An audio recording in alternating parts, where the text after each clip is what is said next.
இங்க ஜாக்கும் அவனோட ஃப்ரெண்டும் பின்னாடி துரத்திட்டு வர்ற போலீஸுக்கு பயந்து அவன் கையில இருந்த ரிமோட்டை பிரஸ் பண்றான். அடுத்த செகண்டே அந்த கார் திடீர்னு ரொம்ப குட்டியா மாறிடுது. உடனே போலீஸ் அந்த காரை ஷூட் பண்றாங்க. அப்போ அந்த காரை ஓட்டிட்டு வந்தவன் வேகமா ஒரு ட்ரிஃப்ட் அடிச்சு திரும்பி அங்க இருந்த ஒரு கழிவுநீர் பைப்புக்குள்ள கொண்டு போய் விட்டுறான். இதுக்கப்புறம் எந்த பிரச்சனையும் இல்லைன்னு நினைக்கிறாங்க.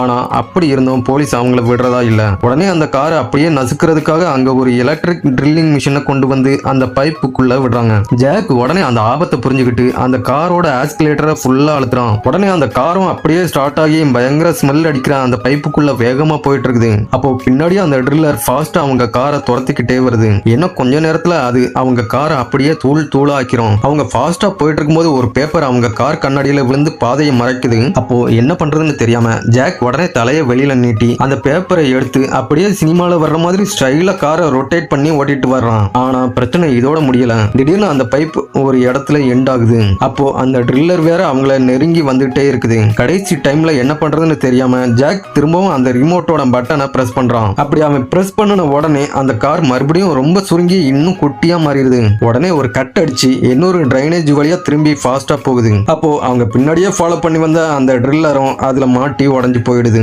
ஒரு வழியா அவங்க கிட்ட இருந்து தப்பிச்சிட்டோம்னு நிம்மதியா பெருமூச்சு விடுறாங்க. ஆனா இங்கதான் பெரிய ட்விஸ்டே இருக்குது. அந்த பைப்பு ஸ்ட்ரைட்டா அங்க இருந்த ஒரு டாய்லெட்ல கனெக்ட் ஆகியிருக்கும். அந்த டைம்ல கரெக்டா ஒரு குண்டான மனுஷன் டாய்லெட்டோட கவரை ஓபன் பண்ணிட்டு உட்கார்றதுக்கு ரெடி ஆகுறாரு. அதை பார்த்த ஜாக்குக்கும் அவனோட ஃப்ரெண்டுக்கும் என்ன பண்றதுன்னே புரியல. ஒரு செகண்ட் பயத்துல அவங்களோட ஹார்ட்டே நின்னு போகுது. சடனா அவனோட கையில இருந்த ரிமோட்டை ஒரு செகண்ட் கூட வேஸ்ட் பண்ணாம மறுபடியும் பிரஸ் பண்றான். அப்போ அந்த டாய்லெட் ஃபுல்லா அப்படியே கரண்ட் பாஸ் ஆகி அந்த இடமே பூகம்பம் வந்த மாதிரி குலுங்குது. பார்த்தா அடுத்த செகண்டே அந்த கார் அதோட நார்மல் சைஸுக்கு திரும்ப வந்துருது. உடனே ஒரு பயங்கரமான சத்தத்தோட அந்த வீட்டுல இருந்த சுவர் எல்லாத்தையும் உடைச்சிட்டு நிம்மதியா டாய்லெட் போகலாம்னு வந்த அந்த குண்டான மனுஷனையும் தூக்கிக்கிட்டு வெளியே பாஞ்சு வருது. கடைசியில ஒரு வழியா அவங்கள ஃபாலோ பண்ணி வந்த போலீஸ் கிட்ட இருந்து சக்சஸ்ஃபுல்லா தப்பிச்சிடுறாங்க.